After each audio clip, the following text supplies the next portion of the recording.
ఈరోజు జనరల్గా మనం తీర్థయాత్రలు చూస్తాం, జైత్ర యాత్రలు చూసాం, విజయయాత్రలు చూసాం, దండయాత్రలు చూసాం, ఓదార్పుల యాత్రలు కూడా చూసేసాం. ఆఖరికి ఇప్పుడు జగన్మోహన్ రెడ్డి గారి తాలూకా జైలు యాత్రలు కూడా మనం చూసే పరిస్థితి ఈరోజు కనిపిస్తూ ఉంది.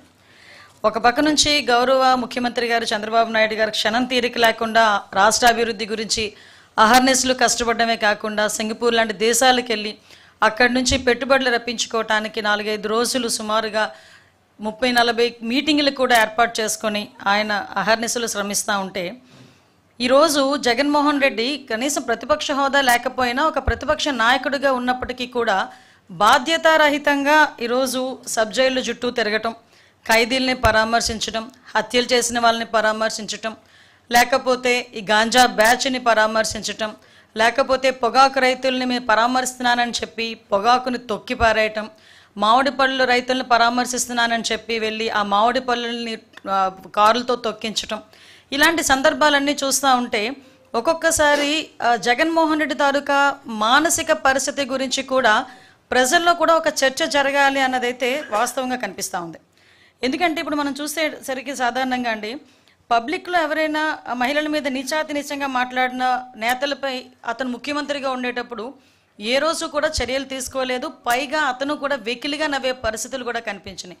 సాక్షాత్తు అసెంబ్లీ సాక్షిగా నారా భువనమ్మని గురించి నోటికొచ్చినట్టు మాట్లాడినప్పుడు కానీ, ఇతర మహిళల గురించి నోటికొచ్చినప్పుడు మాట్లాడినప్పుడు కానీ ఎక్కడా కూడా ఇది ఎందుకు మాట్లాడారు అన్నది ఖండించపోవడం, పైగా వాడిని ప్రోత్సహించే పరిస్థితుల్లో ఆ రోజు ఉన్నాడు. ఈరోజు ప్రతిపక్షంలోకి వచ్చిన తర్వాత కూడా ఈరోజు కూడా అదే ధోరణి కొనసాగించడం అన్నది చూస్తూ ఉంటే నిజంగా చాలా బాధ అనిపిస్తూ ఉంది. దీంట్లో ఈ వైసీపీ పార్టీ వాళ్ళకి మహిళల మీద ఒక చులకన భావానికి ఇది ఒక నిదర్శనంగా మనం భావించే పరిస్థితులు అయితే కనిపిస్తున్నాయి. ఎస్పెషల్లీ మనం చూసుకుంటేనండి, ఈరోజు పబ్లిక్లో మీ అందరూ కూడా చూశారు, ఈరోజు జగన్మోహన్ రెడ్డి తాలూకా యాత్రను కూడా చూశారు. అంటే ఒక ప్రజాస్వామ్యంలో ఉన్నాడు, 5 సంవత్సరాలు ముఖ్యమంత్రి చేశాడు. అదేవిధంగా 5 సంవత్సరాలు ముఖ్యమంత్రి కాకుండా ఇంతకుముందు 20 సంవత్సరాల నుంచి రాజకీయాల్లో ఉన్నాడు. అటువంటి ఒక నాయకుడు వరుసకి చెల్లి అయ్యే ఒక మహిళ గురించి నీచాతి నీచంగా వ్యక్తిత్వ హననం చేసేటట్టుగా, కనీసం సమాజం హర్షించకుండా ఉండేటట్టుగా అలాంటి మాటలు మాట్లాడినప్పుడు అలాంటి వ్యక్తిని పరామర్శించడానికి జగన్మోహన్ రెడ్డి వెళ్ళాడు అంటేనే నిజంగా చాలా జుగుప్సాకరంగా ఉందండి. ఎందుకంటే మాట చెప్తున్నా అంటే నీకు ఆ నేత మీద నీకు ఒక టైప్ ఆఫ్ అభిమానం ఉండొచ్చు, లేదు మీ నేత అని చెప్పి ఒక అండదండలుగా ఉండాలి అని అనుకోవచ్చు. కానీ నువ్వు బయటకు వచ్చి ఎవరిని పరామర్శిస్తున్నావు అన్న సంగతి ప్రజలు కూడా గమనిస్తున్నారన్నది మినిమం కామన్ సెన్స్ లేకుండా ఈరోజు జగన్మోహన్ రెడ్డి బిహేవ్ చేయటం క్లియర్గా చూస్తానండి. ఒక్కసారి మనం అందరం కూడా చూసుకుంటే ప్రసన్న కుమార్ రెడ్డి ఈరోజు జగన్మోహన్ రెడ్డి పరామర్శించడానికి వచ్చిన నేతల్లో ప్రసన్న కుమార్ రెడ్డి ఇంటిని ఎలాగైతే ధ్వంసం చేశారని చూడటానికి వెళ్ళాను అన్నాడు. ప్రసన్న కుమార్ రెడ్డి ఇంటిని ధ్వంసం చేయడానికి గల కారణాలు, ధ్వంసం చేసిన వాళ్ళ మీద చర్యలు, పోలీస్ చర్యలు అవన్నీ కూడా మేము లాస్ట్ టైం వచ్చినప్పుడే మాట్లాడాం. ఎవరైతే ధ్వంసం చేశారో ఆ ధ్వంసం చేసిన వాళ్ళందరినీ మీద కూడా కేసులు ఫైల్ అయినాయి, వాళ్ళందరికీ కూడా నోటీసులు ఇచ్చున్నారు, వాళ్ళందరి మీద కూడా కేసులు నడుస్తున్నాయి. అది ఒక ఎత్తు. ఇంకొకటి ఏంటంటే ఇదే ప్రసన్న కుమార్ రెడ్డి మాటల్ని కోర్టులు సైతం ఆ రోజు తప్పుపట్టిన పరిస్థితి. కోర్టులో కూడా ప్రత్యేకంగా ఇలాంటి మాటలు మాట్లాడకూడదు అని చెప్పిన సందర్భాన్ని కూడా ఈరోజు మీకు తెలియజెప్తున్నా. ఎందుకంటే నేను చాలా సందర్భాల్లో చెప్పానండి, గౌరవ ముఖ్యమంత్రి గారు కూడా చాలా సందర్భాల్లో చెప్తుంటారు, మాకు రాజకీయ పార్టీలో ఉండి ఒక రాజకీయ నాయకుడిగా, ఒక ఎమ్మెల్యేగా, ఒక మాజీ ఎమ్మెల్యేగా, ఒక మంత్రిగా, మాజీ మంత్రిగా ఎంతమంది ఉన్నా మనల్ని కొన్ని లక్షల మంది, కోట్ల మంది ఫాలో అవుతారు. మనం చేసే బిహేవియర్ కానీ, మనం మాట్లాడే మాట కానీ, మన బాడీ లాంగ్వేజ్ కానీ అవతల వాళ్ళకి ఒక ఇన్స్పైరబుల్గా ఉండాలి కానీ చీకొట్టే రకంగా ఉండకూడదు. మనల్ని చూసి మంచి నేర్చుకోవాలి కానీ మనల్ని చూసి చెడు నేర్చుకోకూడదు. మనల్ని చూసి ఒకరికి ఆదర్శంగా నిలబడాలి అని అనిపించుకోవాలి కానీ ఒకరిని చూసి ఇలా మాత్రం ఉండకూడదు అనిపించుకోకూడదు అనే సందర్భం చాలా సందర్భాల్లో చెప్తుంటారు.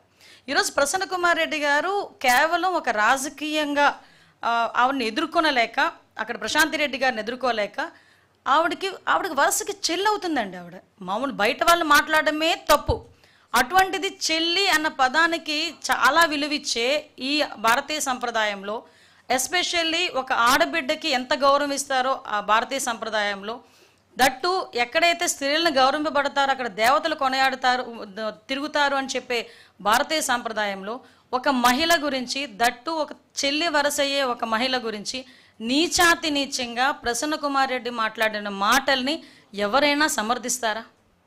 సమర్థించే పరిస్థితులు ఏదైనా ఉన్నాయా? అంటే ఈరోజు ప్రసన్న కుమార్ రెడ్డి ఇంటికి జగన్మోహన్ రెడ్డి వెళ్ళి పరామర్శించాడు అంటే ప్రసన్న కుమార్ రెడ్డి మాటల్ని జగన్మోహన్ రెడ్డి సమర్థిస్తున్నాడా?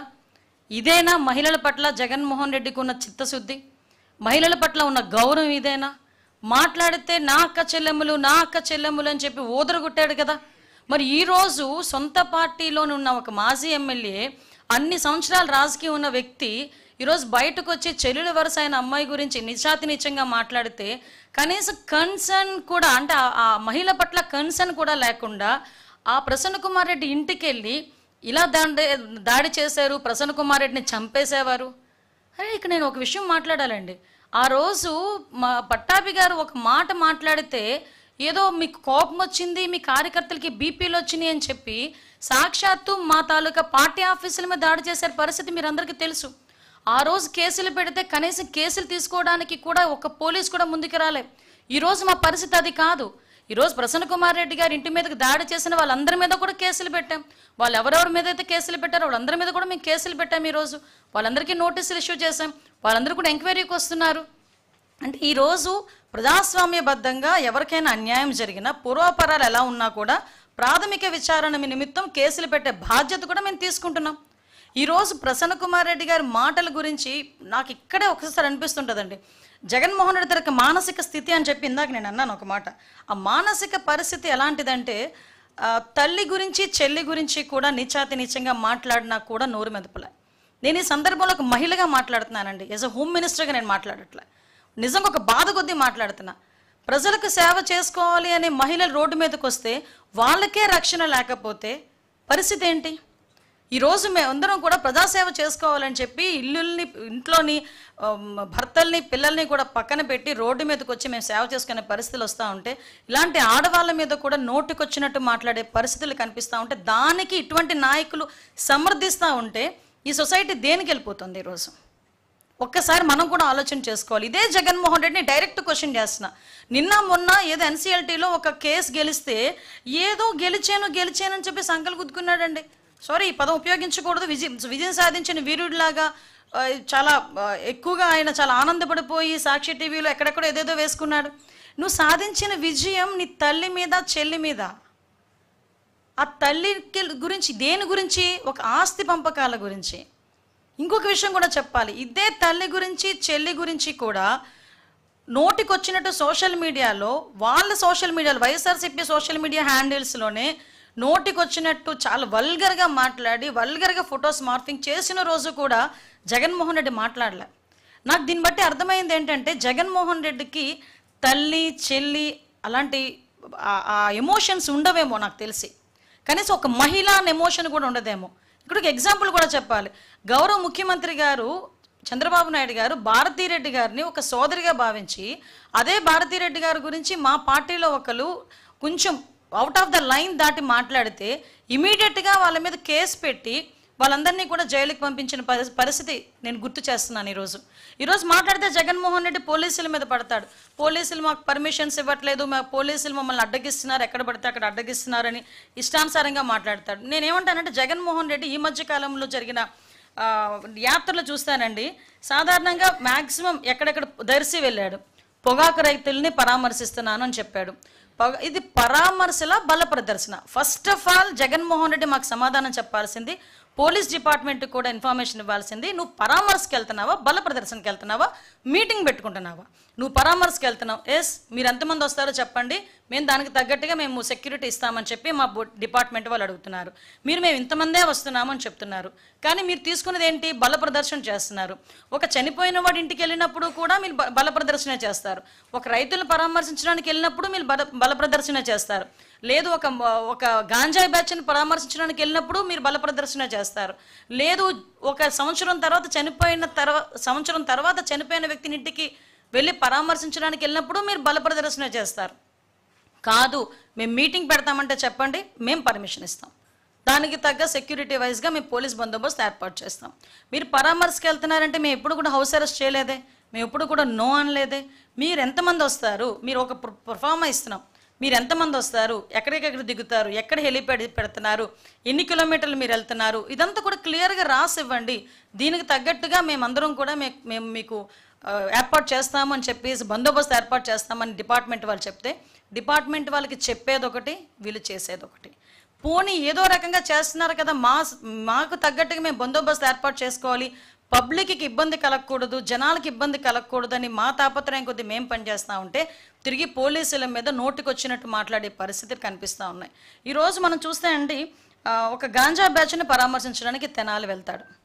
అసలు వాళ్ళందరూ పోలీసుల మీద తిరగబడ్డ ఒక గాంజా బ్యాచ్ గురించి తెనాలి వరకు వెళ్ళి సమర్థించాడంటేనే ఒకసారి జగన్ తాలూకా మానసిక పరిస్థితి మనం అర్థం చేసుకోవచ్చు. జూన్ 4వ తారీఖు 2024లో ఒక వ్యక్తి బెట్టింగ్ యాప్ల్లో డబ్బులు పోగొట్టుకుని సూసైడ్ అటెంప్ట్ చేసి 2-3 రోజుల తర్వాత చనిపోతే అతన్ని పరామర్శించడానికి 1 సంవత్సరం తర్వాత వెళ్ళి 3 ప్రాణాలు తీసిన పరిస్థితి. ఈరోజు మనం ఆ క్యాన్వాయ్లో గనక అబ్జర్వ్ చేస్తానండి, వెళ్తున్నంతసేపు కూడా నెమ్మదిగా వెళ్ళటం, కావాలని అభివాదాలు చేసుకుంటూ వెళ్ళటం, తోపులాటలు జరిగేటట్టుగా క్రియేట్ చేయటం లేదు. బండి కింద ఒక మనిషి పడిపోతే స్పృహ ఉండదా అండి? నాకు అర్థం కాదు. ఒక బండి కింద ఒక చిన్న కుక్కపిల్ల పడితేనే మనకు తెలుస్తుంది. అటువంటిది మనిషి తలకాయ బండి కింద ఉండి కనీసం పక్కకి తిరిగి లాగేసారే తప్పించి, ఆ రోజు ఆ వ్యక్తిని కనుక ఇన్ టైంలో హాస్పిటల్కి తీసుకెళ్ళి ఉంటే డెఫినెట్గా అతను బతికేవాడు కదా. కనీసం ఆ సామాజిక స్పృహ లేదు, కనీసం ఆ హ్యుమానిటీ లేదు. అంటే ఒక రకమైన మానసిక పరిస్థితి, అదే అంట ఒక సైకో పరిస్థితి ఎలా ఉంటుందో ఆ రకంగా వెళ్ళిన పరిస్థితి మనం చూసాం. అదేవిధంగా మీ అందరికీ తెలుసు, రాప్తాడు వెళ్ళాడు, హెలికాప్టర్ ఏదో కన్నం పడిందని అక్కడ ఒక రకమైన డ్రామా ఆడాడు. చిత్తూరు బంగారుపాళ్యం వెళ్ళాడు, అక్కడికి వెళ్ళి ఒక ఏకంగా మామిడి పళ్ళు అన్నిటిని తెలిసి రోడ్డు మీదకి తీసుకొచ్చి రోడ్డు మీద పడేసి పంటని నాశనం చేసేటట్టుగా తొక్కించుకొని వెళ్ళిపోయారు. దాని గురించి పాపం రైతు బయటకు వచ్చి ఆ రైతుకి ఈ రోజుకి కూడా డబ్బులు ఇవ్వకపోతే వాపోయిన పరిస్థితి. సంవత్సరం అంతా కష్టపడి పండించిన పంట నేలపాలైపోయింది, తొక్కించి పడేశారని ఆ రైతు కంటనీరు పెడతా ఉంటే దాని గురించి కూడా స్పందించిన పరిస్థితి. వీళ్ళు ఈరోజు మాట్లాడుతున్నారు. పైగా బయటకు వచ్చి మాట్లాడతాడండి. ఈరోజు మన జగన్మోహన్ రెడ్డి ఫార్వర్డ్ చేస్తే, వాట్సాప్లో ఫార్వర్డ్ చేస్తేనే కేసులు పెడుతున్నారు అని మాట్లాడుతున్నాడు. జగన్మోహన్ రెడ్డి గారు మీరు మాట్లాడుతున్నారా అండి దాని గురించి? వాట్సాప్లో చిన్న మెసేజ్ ఫార్వర్డ్ చేసినందుకు 60 సంవత్సరాలు పైబడిన రంగనాయకమ్మ గారు ఒక సామాజిక కార్యకర్తను తీసుకెళ్లి సిఐడి ఆఫీసులో ఏ టైంలో కూర్చోబెట్టారు మీరు మర్చిపోయారా? అదే అంకబాబు గారిని ఏ టైంలో తీసుకెళ్ళి కూర్చోబెట్టారు ఒక జర్నలిస్ట్ని మీరు మర్చిపోయారా? అప్పట్లో నలంద కిషోర్ గారిని ఒక ఆయన ఇలాగే వాట్సాప్ మెసేజ్ పంపించినందుకు ఏం చేశారు మీరు మర్చిపోయారా? ఒక ట్వీట్ని రీట్వీట్ చేసినందుకు ఇప్పుడు ఎమ్మెల్యే అప్పుడు మన గౌతి శిరీష గారిని తీసుకెళ్లి సిఐడి ఆఫీసులో ఎంతసేపు కూర్చోబెట్టారో మీరు మర్చిపోయారా? ఇలాంటి ఎగ్జాంపుల్స్ తీయాలంటే మేము చాలా తీయొచ్చండి. ఇటువంటి పరిస్థితులు ఉన్న ఈ నేపథ్యంలో నేను ఒకటే కోరుకుంటున్నా జగన్మోహన్ రెడ్డి ఈరోజు మహిళలకి క్షమాపణ చెప్పాలి. ఎందుకంటే ఒక మహిళ గురించి నీచంగా మాట్లాడిన వాడి ఇంటికి వెళ్ళి నువ్వు పరామర్శ చేస్తున్నావంటేనే మహిళల పట్ల నీకున్న చిత్తశుద్ధి అర్థమవుతుంది. మహిళలకి ఎట్టి పరిస్థితుల్లోని కూడా క్షమాపణ చెప్పాల్సిన బాధ్యత జగన్మోహన్ రెడ్డి మీద ఉంది. ఇవన్నీ ఒక పక్క జరుగుతున్నాయండి. అంటే వీళ్ళు ఎలాగ మనల్ని మౌల్డ్ చేస్తారు, ఎలాగ పబ్లిక్కి రాంగ్ మెసేజ్ పంపిస్తున్నారని చెప్పడానికి మీకు ఇక్కడ ఒక విషయం కూడా చూపించాలి. ఇప్పుడు ఒక చిన్న వీడియో ఒకసారి మాట్లాడిన తర్వాత దాని గురించి మాట్లాడుకుందాం. ఒక్కసారి వీడియో ప్లే చేయండి ఒకసారి. భారతి గారు జస్ట్ కొంచెం వినాలి. Credibility displayed in the accuracy of the information that we present. So మనం ఇచ్చే ఇన్ఫర్మేషన్ యాక్యురేట్ గా ఉండాలా, ఫేర్ గా ఉండాలా. అంటే we are giving voice to the people about whom you are writing. So you ask the person about whom you are writing for their version, for their side of the story as well. ఒకప్పుడు మనం ఏదైతే other side of the coin ఇవ్వడానికి వచ్చినామో మనం మర్చిపోకూడదు other side of the coin ఇవ్వడానికి. So whatever story we write, we should take their version as well. And all the facts that we know, we should present them. The story that whatever we present, we should not hide any fact, we should not overlook any fact. చూశారు కదా, సాక్షాత్తు భారతిరెడ్డి గారు సాక్షి టీవీకి సంబంధించి ఒక press మీట్లోనో లేకపోతే ఒక స్పీచ్లోనో ఆవిడ మాట్లాడిన మాటలు. అంటే నేను ఒకటే భారతిరెడ్డి గారికి ఒకటే అడుగుతున్నా, అమ్మ భారతిరెడ్డి గారు, మీరు చెప్పిన దానికి చేసేదానికి ఏమైనా పొంతనుందా? ఈరోజు ఎగ్జాంపుల్ చెప్తే వైఎస్ వివేకానంద రెడ్డి గారు మీ మామగారే, మీ చిన్న మామగారే, చంపింది ఎవరో మీకు తెలుసు. కుట్లేసింది సాక్షాత్తు గంగిరెడ్డి గారు. ఐ థింక్ మీ తండ్రి గారే కదా ఆ రోజు వచ్చి కుట్లేశారు. ఆ తర్వాత ఫస్ట్ గుండెపోటు అని చెప్పింది అదే సాక్షి టీవీ. తర్వాత దానికి కుట్లేసేశారు. హాస్పిటల్కి ఎవరు హాస్పిటల్కి తీసుకెళ్లారు? గంగిరెడ్డి గారు హాస్పిటల్కే తీసుకెళ్లారు.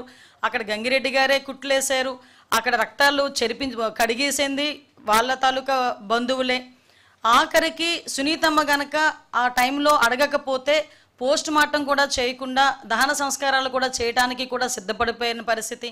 తర్వాత నెక్స్ట్ డే నారాసుర రక్త చరిత్ర అని ఒక పెద్ద బ్యానర్ అటెంప్ట్ చేసి ఈ బురదనంతటిని తీసుకొచ్చి చంద్రబాబు నాయుడు గారి మీద నెట్టడానికి ప్రయత్నం చేసి నెట్టిన పరిస్థితి.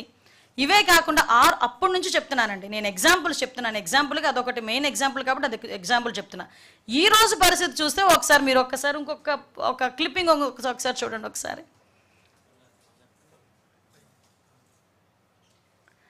ఒకసారి అది చూడండి. ఒకసారి అది live YSRCP chief YS Jaganmohan Reddy Nellore tour.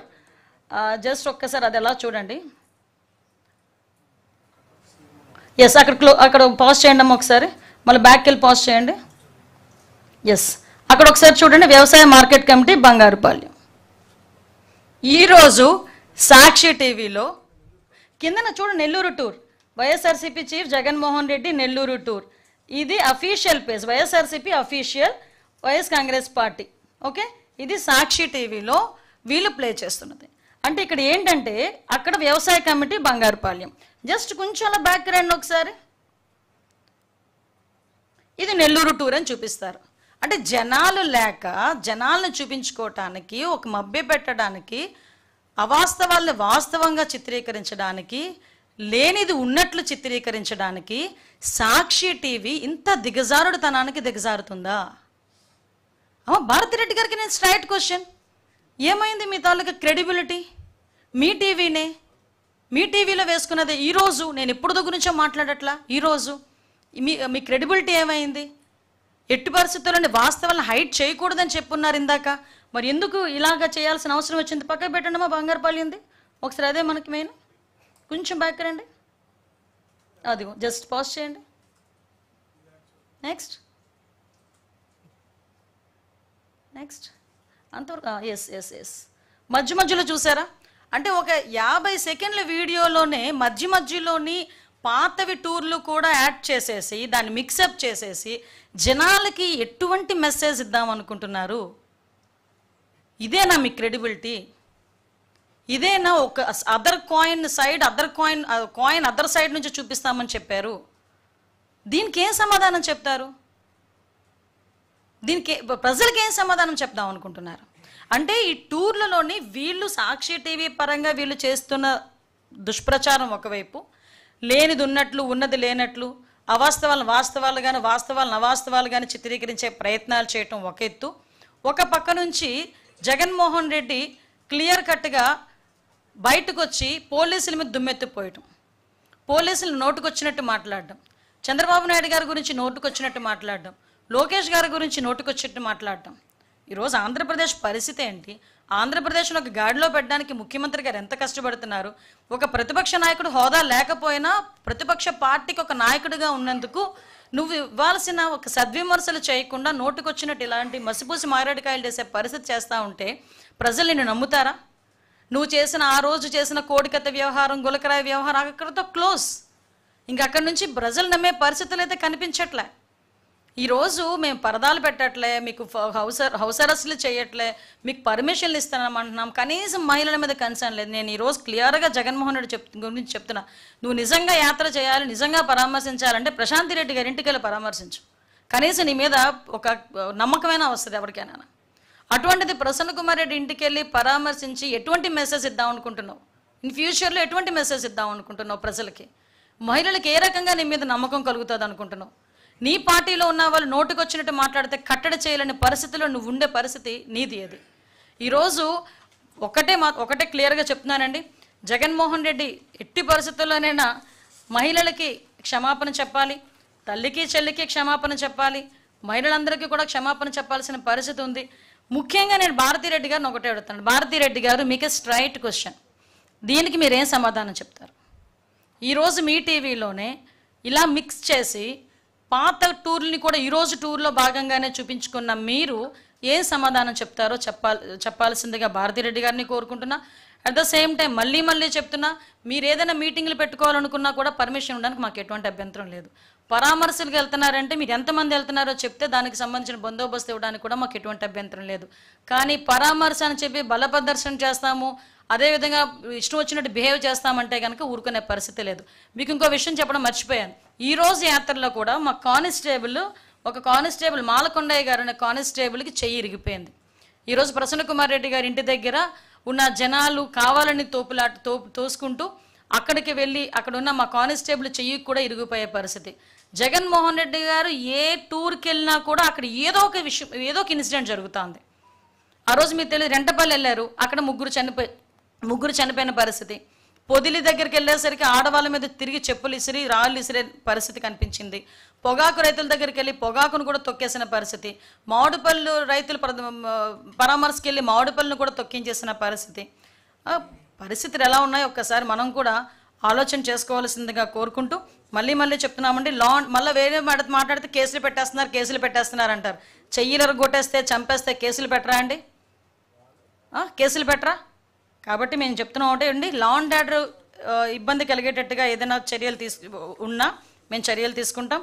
అదేవిధంగా ప్రజలకు ఇబ్బంది కలిగేటట్టు ఏమైనా ఉన్నా కూడా కంపల్సరీగా మేము చర్యలు తీసుకుంటాం.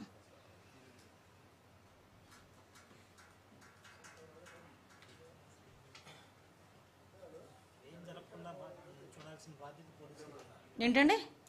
ఎస్, నిజంగా ఏమీ జరగకుండా చూడాల్సిన బాధ్యత పోలీసులదని ఆయన మాట్లాడినప్పుడు ఆయన దేనికి కమిట్ అయ్యాడో దానికి కమిట్ అవ్వమనండి.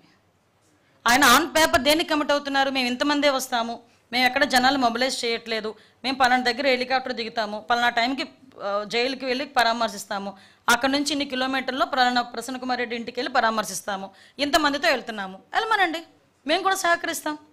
మేమేమి ఇంట్లో కూర్చోండి నోటీసులు ఇవ్వట్లేదు కదా వాళ్ళకి. మీరు రండి, మీరు ఎంతమంది చెప్తారో దానికి స్టాండ్ బై అవ్వండి, మేము కూడా అలాగే మీకు పర్మిషన్స్ ఇస్తాము, ఏమీ జరగకుండా ఉండే బాధ్యత తీసుకుంటాము. మీరేమో పరామర్శని పేరు పెట్టి బల ప్రదర్శన చేస్తూ ఉంటే ఎలా అవుతుంది? ఒకసారి అతను కూడా ఆలోచన చేసుకోవాలి కదా.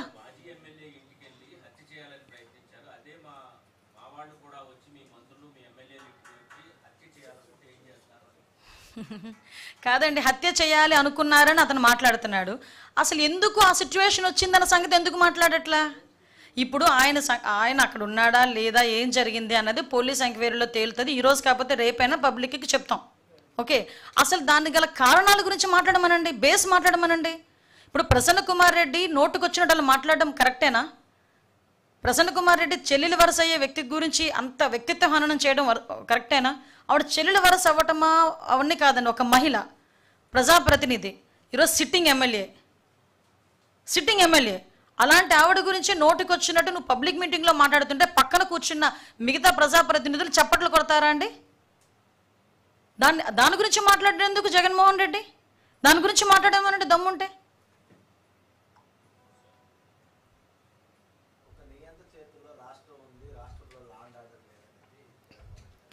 నియంత అలాంటి పదాలు ఆయనకి సూట్ అవ్వండి. ఎందుకంటే అటువంటి పదాలన్నీ కూడా బాగా యాప్ట్గా గుర్తొచ్చే వ్యక్తి జగన్మోహన్ రెడ్డి.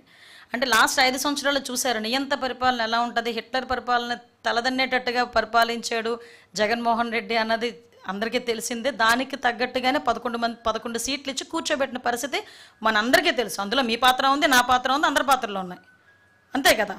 కానీ ఈయన ఈరోజు అలా మాట్లాడడం, నిజంగా చంద్రబాబు నాయుడు గారు నియంతలా మాట్లాడితే కనుక ఈరోజు జగన్మోహన్ రెడ్డి రోడ్ల మీదకి వస్తాడా? ఇంతమంది రోడ్ల మీదకి వచ్చి మాట్లాడతారా? మేము ప్రజాస్వామ్యబద్ధంగా వెళ్తున్నాం, ప్రజాస్వామ్యపరంగా అతనికి ఉన్న హక్కుల గురించి మేము మాట్లాడుతున్నాము, ఇస్తున్నాము. కానీ యాజ్ పర్ రూల్ వెళ్ళండి అని చెప్తున్నాము. యాజ్ పర్ రూల్ వెళ్ళడం అంటేనే నియంత అంటే మరి నోటుకొచ్చిన మాట్లాడే పరిస్థితుల గురించి ఏం మాట్లాడాలి?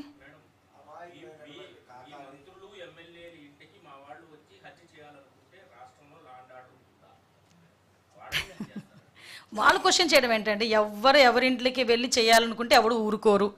లా అండ్ ఆర్డర్కి ఇబ్బంది కలిగే పరిస్థితి వస్తే ఎటువంటి వ్యక్తి మీదైనా చర్యలు తీసుకోవడానికి ఎన్డీఏ కూటమి సిద్ధంగా ఉంది. అందులో ఎక్కడ కూడా బ్యాక్ స్టెప్ వేసే పరిస్థితి లేదు. ఫస్ట్ థింగ్, అది ఎవరైనా సరే.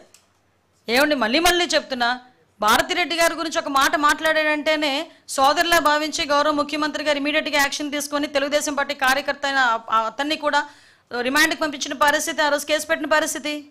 మేము తప్పును తప్పులాగే చూస్తాం, కప్పిపుచ్చాలని మేము చూడటం. కానీ ఒకటి మాత్రం చెప్తున్నా, మహిళల గురించి నోటుకొచ్చినట్టు మాట్లాడేటప్పుడు కూడా ఇలాంటి క్వశ్చన్సే వేసుకోమని మాత్రం వాళ్ళకి చెప్తున్నాను నేను.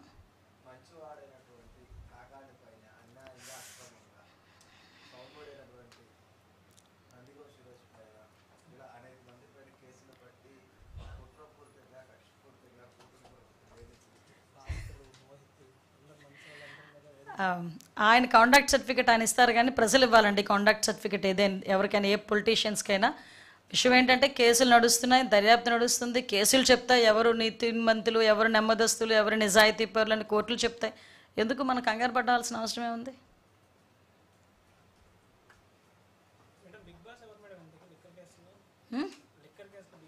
ఎందుకు మీకంత తొందర ఎందుకు?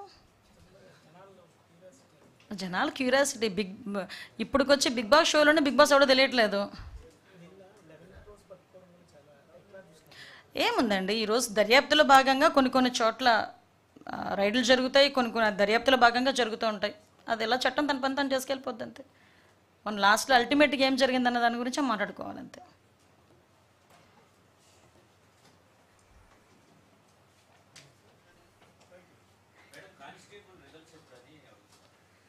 చిన్న టెక్నికల్ ఇష్యూస్ ఉన్నాయండి. టెక్నికల్ ఇష్యూస్ క్లియర్ అయిపోతే చెప్పేస్తాను. 1 or 2 days. ఏం లేదబ్బా.